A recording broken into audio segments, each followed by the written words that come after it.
So I say most people have to take it apart to the shop and have a little change.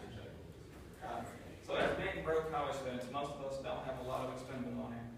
So when it's time for car maintenance or your car experience an unforeseen trouble, it can be hard to reach into our already burned pockets to find the money to fix it. So I'm here to help you with that by teaching you how to change your own engine oil.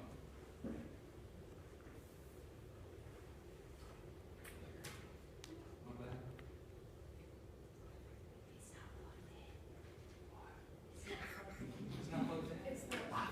Alright, I can do this later. So the key steps will be gathering the necessary tools and parts, raising your vehicle if needed, draining your oil, pouring in your new oil, and then starting your car. So the first part is going to be gathering the needed tools and parts for the job. You're going to need an oil filter, your oil, your drain pan.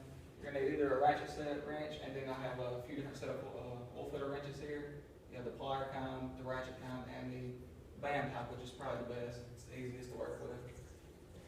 And you're also going to want to look into your owner's manual because some cars take different types of oil. There's like conventional, synthetic blend, and a full synthetic, so you want to look into your owner's manual for that.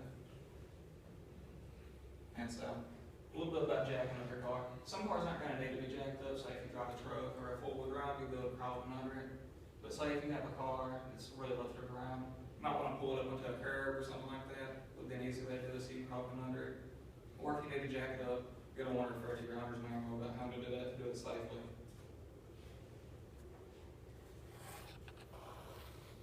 Now we're going to talk about actually draining the oil. You're going to want to crawl up under the vehicle, and on the bottom of the engine there's going to be a little drain plug. It's going to be a bolt. It's going to be really noticeable. You're going to want to crawl up under there and find the right wrench or ratchet set, or size for the socket, and you're going to want to put your ratchet on it, and you're going to want to break it loose and pull your drain pan under it right here, and you're going to want to drain the oil into your pan so it doesn't spill out everywhere. You're going to want to let the oil drain completely out. And next you're going to want to replace the plug, and then you're going to find your oil filter. Your oil filter is going to be really easy to find. It's usually a very vibrant color like a red, a green, a yellow, something like that. Something easy to spot. Usually they're really easy to take out by your hand and not put on too tight. But sometimes you're going to have to use your oil filter wrench like I did here to break it loose. There's what it looks like after you take it off. That's where your oil filter will go back on. After you do that, you're going to want to install your new oil and your oil filter. So first you're going to want to fill the oil filter up with oil as I'm doing here. You want to do this because when you start up your vehicle, if the oil filter is not filled up, your engine is going to run without oil in it for, say, a few seconds, and it can harm your engine. Next, you want to rub some oil around the O-ring. Right here, this provides a nice seal to the engine. If you don't do this, it may leak, and then you're going to have to do it all back over again. Then you're going to want to crawl under the vehicle with your new oil filter after it's filled up, and you're going to want to clean the mating surface where the oil filter mounts to the motor, and then you're going to want to screw it on hand tight.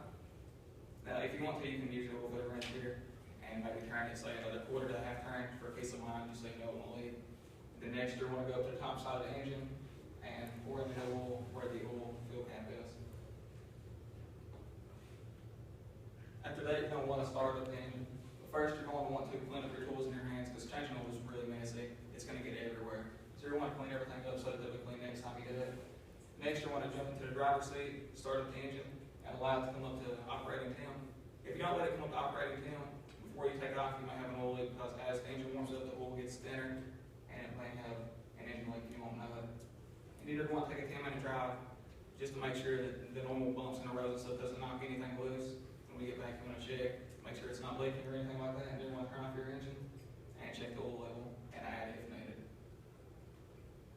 And in conclusion, changing your car's engine oil should be prevalent in everyone's life that owns a car. As you know by now, changing your oil is very simple and requires little time. It's also a great way to save money. Depending on your vehicle and oil, it can save you upwards of $15 by doing it yourself. Hopefully by now you have a clear understanding of changing your car's engine oil and can begin saving money. And there's some references. Anybody got questions?